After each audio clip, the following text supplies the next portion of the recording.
अब हम स्टार्ट करने जा रहे हैं एक्टिव एंड पैसिव वॉइस, वो भी किसका, फ्यूचर परफेक्ट टेंस का। कल हमने पढ़ा था अफर्मेटिव का, आज हम जो पढ़ने वाले हैं वो पढ़ने वाले हैं नेगेटिव के लिए। किसके लिए पढ़ने वाले हैं भाई, नेगेटिव के लिए। तो पहले तो इसका नेगेटिव स्ट्रक्चर समझना होगा। एक्चुअली में एक्टिव में फ्यूचर परफेक्ट टेंस का नेगेटिव स्ट्रक्चर क्या रहता है। तो अगर मैं नेगेटिव स्ट्रक्चर की बात करूं तो इसमें क्या आता है, सबसे पहले सब्जेक्ट आता है और सब्जेक्ट के बाद क्या आता है, विल नॉट हैव आता है, विल नॉट हैव या शैल नॉट हैव। सारे बच्चों को पता होगा एक्चुअली में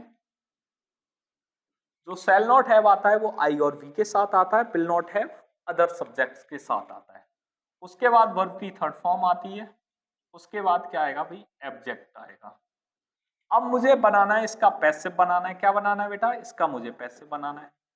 अब बात आती है कैसे बनाओगे पैसिव इसका, तो मैं आपको बता दूं इसका पैसिव जो हम बनाएंगे उसमें पहला रूल ध्यान में रखना है, ऑब्जेक्ट को क्या बनाना होता है, सब्जेक्ट, और सब्जेक्ट के प्लेस पर रखना होता है।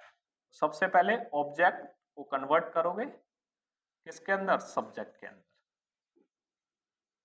उसके बाद क्या हो जाएगा, ये विल नॉट हैव का क्या कन्वर्ट हो जाएगा, will not have been, will not have been.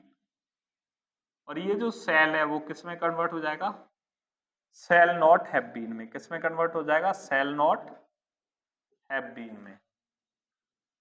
उसके बाद आप क्या करोगे, वर्ब की थर्ड फॉर्म तो आनी है, उसके बाद प्रीपोजिशन बाई आएगा और बाई प्रीपोजिशन के बाद क्या होगा, सब्जेक्ट कन्वर्ट हो जाएगा किसमें, ऑब्जेक्ट।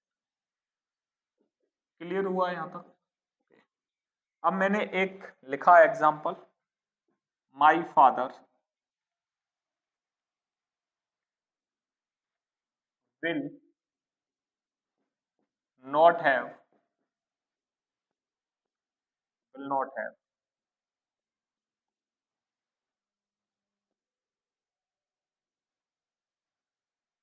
Float the T. अब इसका पैसिव बनाना है मुझे, क्या कहते हैं, कैसे बनाऊंगा मैं इसका passive, it is important talk. तो मैं पैसिव बनाऊंगा तो सबसे पहले मैं क्या देखूंगा, ऑब्जेक्ट। ऑब्जेक्ट क्या है इसमें, द फील्ड। इसका क्या बनाऊंगा मैं, सब्जेक्ट। तो द फील्ड का सब्जेक्ट क्या बनेगा, द फील्ड ही बनेगा। इसके साथ हेल्पिंग वर्ब क्या आएगी, विल नॉट हैव बीन। क्या हो जाएगा, विल नॉट हैव बीन। प्लॉड की थर्ड फॉर्म प्लफ्ड की, प्लफ्ड ही रहेगी। क्लियर हुआ। उसके बाद क्या आएगा, बाई कंजक्शन का यूज होगा। बाई कंजक्शन के बाद माई फादर का ऑब्जेक्ट माई फादर, ये क्या हो गया, माई। आई थिंक सबकी समझ में आया होगा।